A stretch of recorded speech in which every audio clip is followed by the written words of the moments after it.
Hello friends, welcome to the my study channel express academy पर आपका स्वागत है। मेरे प्यारे बच्चों, आज के इस क्लास में हम सीखेंगे क्लास टेंथ क्लास टेंथ जीव विज्ञान क्लास टेंथ जीव विज्ञान, जिस चैप्टर का नाम है प्राकृतिक संसाधनों का प्रबंधन और चैप्टर नंबर 6 है। इससे पहले हमने आपको चैप्टर 5 तक इसी चैनल पर एक्सप्रेस एकेडमी पर हमने आपको पढ़ा दिया है। यदि आपको चैप्टर बाय चैप्टर देखना है तो आप लोग सर्च कीजिए एक्सप्रेस एकेडमी और जाइए, वहां से देख लीजिए और कमेंट कीजिए कि आपको वीडियो कैसा लगता है। तो चलिए बिना देर के हुए आज के इस सेशन को शुरू करते हैं। देखिए, पहला प्रश्न कहता है कि निम्नलिखित संसाधनों में से किसे संपोषित रूप में से उपयोग करने की आवश्यकता है। तो कोयला को भी, पेट्रोलियम को भी और वन को भी, यानी उपरोक्त में से सभी।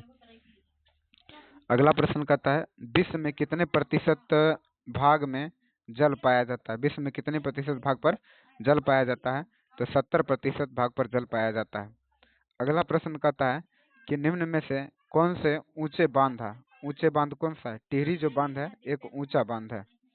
अगला प्रश्न है गंगा नदी की लंबाई है। गंगा नदी की लंबाई कितना है। 2500 किलोमीटर है। अगला प्रश्न कहता है टिहरी बांध का निर्माण किस देश में प्रयोग किया गया था। टिहरी बांध का निर्माण किस प्रदेश में किया गया था। तो उत्तराखंड में किया गया था। अगला प्रश्न कहता है उभयलिंगी जंतु कौन नहीं है। उभयलिंगी जंतु, मछली उभयलिंगी जंतु का एग्जाम्पल नहीं है। अगला प्रश्न कहता है कि प्राकृतिक चयन का सिद्धांत किसने दिया था। तो डार्विन ने प्राकृतिक चयन का सिद्धांत दिया था। प्रकृति में पाए जाने वाला सबसे महत्वपूर्ण अजैविक संसाधन कौन सा है। सबसे महत्वपूर्ण अजैविक संसाधन कौन सा है। तो जल संसाधन है। आगे क्या कहता है कि 200 सेंटीमीटर से अधिक वर्षा वाले क्षेत्र को क्या कहते हैं। तो नम क्षेत्र के नाम से जाना जाता है। आगे कहता है हिमाचल प्रदेश में स्थानीय सिंचाई की व्यवस्था को किस नाम से जाना जाता है। तो कुल्लह के नाम से जाना जाता है। आगे कहता है चिपको आंदोलन के अग्रणी नेता कौन थे। तो सुंदरलाल बहुगुणा। सुंदरलाल बहुगुणा। अगला प्रश्न कहता है जैव निम्नीकरणीय अवशिष्ट में से कौन कौन है।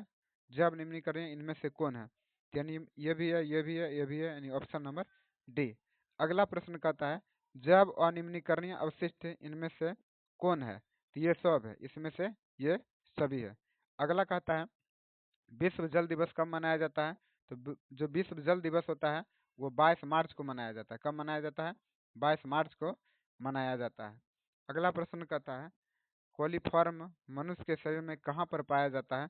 तो आंत में पाया जाता है।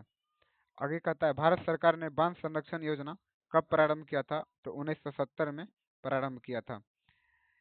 निम्न में से कौन प्राकृतिक संसाधन नहीं है। तो जो जीवधारी है ये प्राकृतिक संसाधन का उदाहरण नहीं है, यानी ये प्राकृतिक संसाधन नहीं है। प्राकृतिक संसाधन नहीं है मतलब प्रकृति ने नहीं बनाया, और उसको कौन बनाया। मानव बनाया। कौन बनाया है। मानव बनाया। तो यहाँ पर हो जाएगा, क्या हो जाएगा, जीवधारी। लेकिन यहाँ पर यह भी पूरा गलत ही है। कहता है कि कौन प्राकृतिक संसाधन नहीं है, मतलब प्रकृति नहीं बनाया है। तो कौन बनाया है। मानव बनाया। मानव जीवधारी को बना सकता है, नहीं बना सकता। इसमें से ऑप्शन नहीं है। अगला प्रश्न कहता है यूरो सेकंड का संबंध किससे है। तो वायु प्रदूषण से है। आगे कहता है निम्न में से कौन एक भूमिगत जल का उदाहरण है। तो कुआं जो है एक भूमिगत जल का उदाहरण है। निम्न में से कौन एक उभयलिंगी जंतु है। केचुआ जो है एक उभयलिंगी जंतु का उदाहरण है, केचुआ। कॉलीफॉर्म है। कॉलीफॉर्म क्या है। कॉलीफॉर्म एक जीवाणु का उदाहरण है। अगला कहता है स्वच्छ जल का पीएच मान कितना है। स्वच्छ जल का पीएच मान 7 होता है, 7। आगे कहता है पर्यावरण दिवस किस तिथि को मनाया जाता है। तो 5 जून को पर्यावरण मनाया जाता है। आगे कहता है कि गंगा कार्य परियोजना किस वर्ष प्रारंभ हुआ था। 1985 ईस्वी में प्रारंभ हुआ था। चिपको आंदोलन किस वर्ष से आरंभ हुआ था। 1970 में आरंभ हुआ था। अगला प्रश्न कहता है कि सरदार सरोवर बांध किस नदी पर निर्मित हुआ था। गंगा नदी पर निर्मित हुआ था। किस नदी पर हुआ था। सरदार सरोवर बांध गंगा नदी पर निर्मित हुआ था। साल वृक्षों में वन के लगभग 1272 हेक्टेयर क्षेत्र ग्रामीण द्वारा बहुत बुरी तरह से निम्नीकृत हो गए से बचाया गया था। कहाँ पर। मिदनापुर में बचाया गया था। अगला प्रश्न कहता है वनों के संरक्षण के लिए निम्न में से कौन सी प्रक्रिया को नियंत्रित करने की आवश्यकता है। यानी ये सब का नियंत्रित करने की आवश्यकता है। अगला प्रश्न कहता है वे पदार्थ जो जैविक प्रक्रम द्वारा अपघटित होते हैं वे से क्या कहते हैं, उसे जैव निम्नीकरणीय कहा जाता है। आगे कहता है पर्यावरण को बचाने के लिए इनमें से कितने प्रकार के आर का प्रयोग किया जाता है। 3 प्रकार के आर का प्रयोग किया जाता है, यानी ऑप्शन नंबर ए। अगला प्रश्न कहता है कि जैव विविधता के विशिष्ट स्थल क्या क्या है, क्या कहलाते हैं, जंगल कहलाते हैं।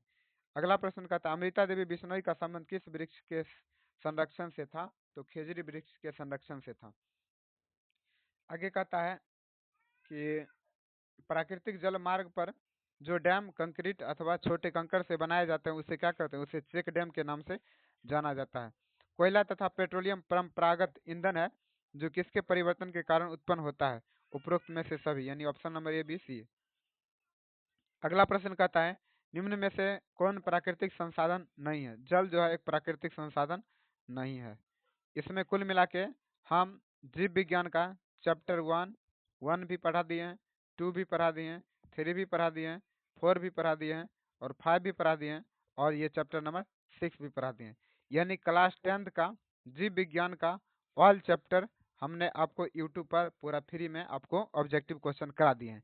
यदि आपको किसी भी सब्जेक्ट में दिक्कत है तो आप लोग कमेंट बॉक्स में कमेंट कीजिए और बताइए कि हमें इस सब्जेक्ट में दिक्कत है और इस चैप्टर का वीडियो चाहिए, तो आप लोग के समक्ष थोड़ी देर के बाद मिल जाएगा। तो आपको वीडियो कैसे लगा, वीडियो कहाँ से देखते हैं, कैसा लगता है और कैसा है, क्वेश्चन का टाइप किस तरह से है, उस तरह से आप लोग कमेंट बॉक्स में अपना राय दें और वीडियो को देखिए और मेरे चैनल को सब्सक्राइब कीजिए ताकि हमें भी मोटिवेशन मिले कि हाँ हमें भी कुछ मिल रहा है। तो वीडियो देखने के लिए आपको बहुत बहुत धन्यवाद।